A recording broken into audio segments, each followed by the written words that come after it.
Hi guys, and welcome back to another video. So today we're going to learn how to play like a winger or a wide midfielder.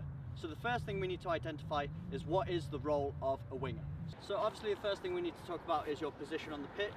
As a winger, your job is to operate the width of the pitch. So your duties in the attack are to either beat the fullback and get a cross in for somebody else to score, or you can even cut in and get a shot off yourself. So you're a very creative player on the pitch, and you have a big influence in the attacking play. And the reason I love being a winger is because it's that one position on the pitch that is the less risky place to lose the ball. So you can take a lot of risks, you can be very creative in the attack, and if you do turn the ball over, it's not a risky place for the opposing team to have the ball. They can't get a shot off from the wing, they have to build the play again. On the flip side, you also need to be defensively aware as well. Especially in the modern game, outside backs and fullbacks are almost like wingers these days. They're almost like hybrid wingers. So you need to be aware of your opposing outside back, making sure he's not doing overlapping runs outside your winger and receiving the ball and getting crosses in or shots off. That's your man to track as well. And when your team's defending, you're tucking in and helping the back four and midfield defend as a unit.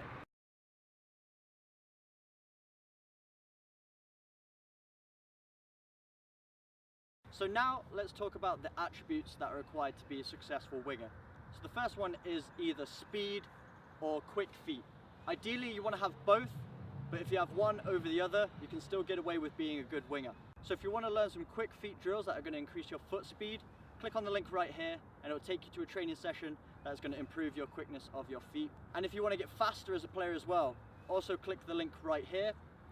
This is going to take you to a workout that's going to improve your speed. But the reason we need that is because we want to be very dynamic.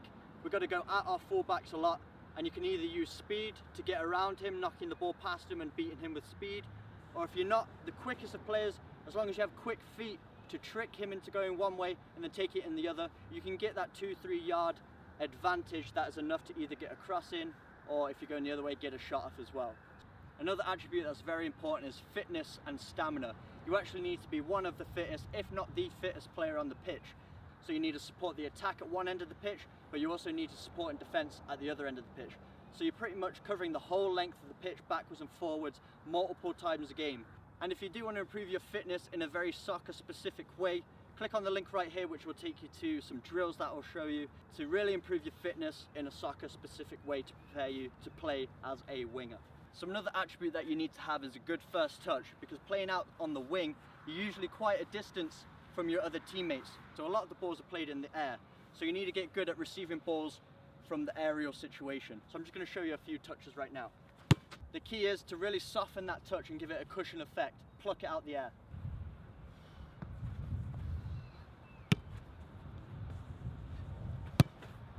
So as you can see, when I'm plucking it out the air, I'm using the top of my foot.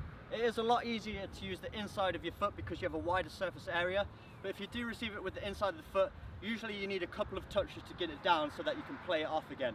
When you receive it on the top of the foot, you're really able to get it nice and low, so it's almost killing the ball in one touch. So let's show you a couple more.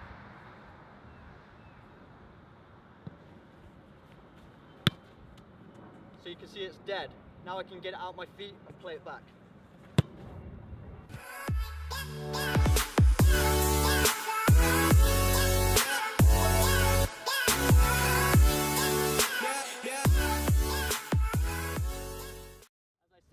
Watch what happens when I use the inside of my foot.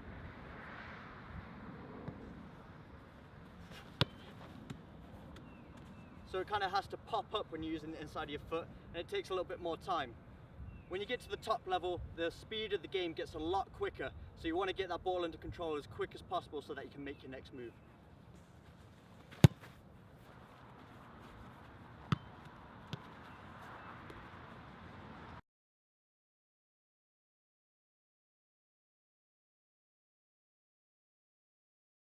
Now there are often times on the wing where you get stuck in trouble and you've got a defender on you and there might not be the opportunity to play the ball back, play a pass inside, so you have to get out of trouble.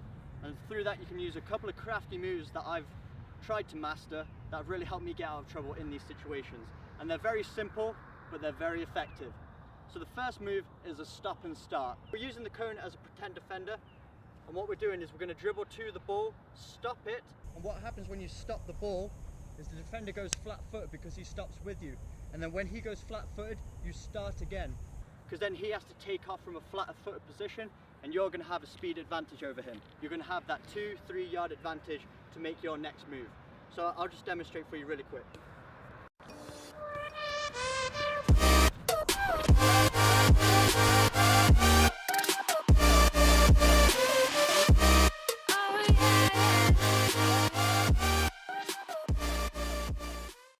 Next move I'm going to show you another very simple one. Some call it the inside, but it's Iniesta's signature move.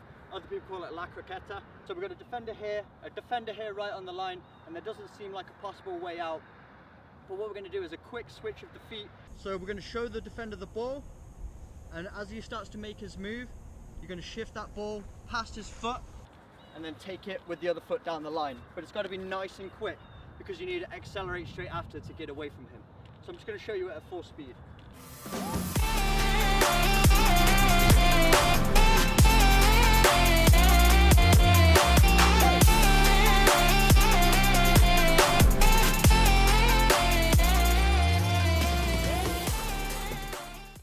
great move you can use on the wing is the classic nutmeg.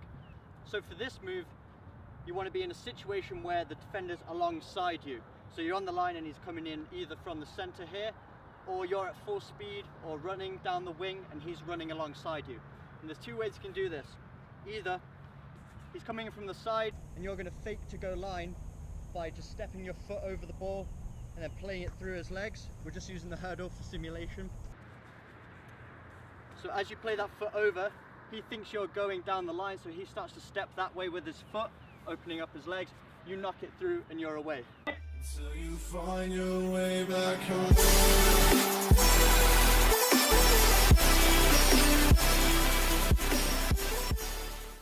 second way you can perform this move is when the defender is running alongside you as you're dribbling. So as you're running, your legs are opening every couple of seconds. And if you time it well and he's running alongside you, you can knock it through his legs and get on the other side and still retrieve the ball, and he's out of the game. So that's a very effective way as well. So kind of like this. We're just going to use the hurdle for simulation. So you're dribbling alongside and you just knock it through.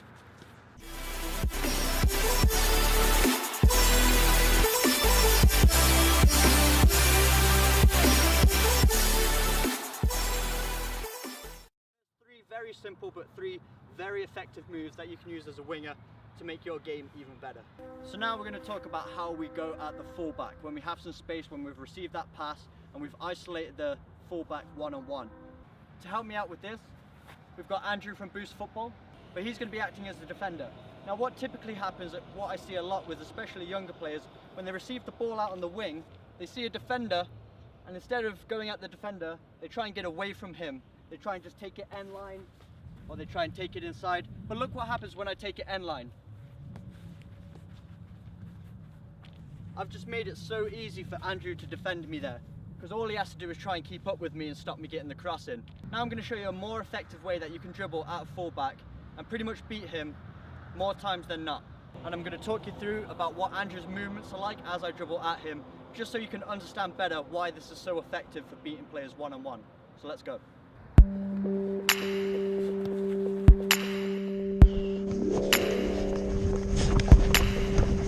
So let's look at this again in slow motion so we can really see what's going on. As I approach Andrew, I'm straight on and I'm taking a small touch of the ball with every step to keep it tight to my foot.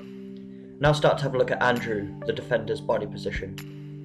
So he's trying to anticipate where I'm going. Because I'm going straight at him, he's trying to guess and he's forced to make a decision. So he thinks I'm going end line. It's shown in his body language with his hips and also his feet. Look at his feet, they're both pointing towards the direction he thinks that I'm going to go. So I've recognised this, so I've started to make a decision that I want to go inside, because that's the space that he's not marking. So as I make my touch, I put all my momentum behind it and get into a full sprint. Now have a look at Andrew's feet again. All his weight is going towards where he thought I was going to go, so he's completely off balance at this point. Now look at my body language. I'm completely putting all my momentum into the direction that I want to go. So that counteracting with his body language is going to allow me to get away nice and easy. Let's look at a different example now. So as you can see, I took the ball the other way this time. So what's happened is I've started to make my move to go inside like I did the first time, but Andrew's tried to anticipate it because he's thinking that I'm getting predictable now. So now this space has become unavailable, but as I've kept the ball tight to my foot, I'm able to switch and go in the opposite direction. Because look at his body language now. He's tried to anticipate that I was going inside again this time. Both feet are pointing in that direction, so he's off balance again, and now my momentum's taking it to the opposite side. So again, makes it very easy to get away from him. Now let's look at an in-game example so we can see this move performed in a real match. So I receive the ball from the goalkeeper, turn, immediately start going at my defender. Now look at the defender I've just beaten. He's completely on the ground at this point, so it's very easy to get away from him. But let's see why that happened. So as I turn on the ball, I immediately start dribbling towards him. As we talked about, we're not trying to get away from him, we're going directly at him because we want to make him try and anticipate where we're going. He's trying to anticipate that I'm going inside, so all his hips and body language is facing inside. So I recognise that the space to the other side of him is now unmarked. And as I knock it, he tries to turn 180 degrees, and because it's at full speed, he's off balance and falls over. And I go on to actually score a goal. So now we're going to look at another example. I've received the ball out on the wing. Instead of going end line, I've decided to go at my defender, cut inside and get a shot off, and win a corner for my team. So let's see what happened here. So I've started to take smaller touches, keeping that ball under control, going directly at my defender. So now he has to make a choice and try and anticipate where I'm going. He thinks that I'm going to go end line, so that means I could recognise that the space to the side of him is now unmarked. So that's where I'm going to take my touch. Take small touches, then I make my move. He's off balance, I can get my shot away.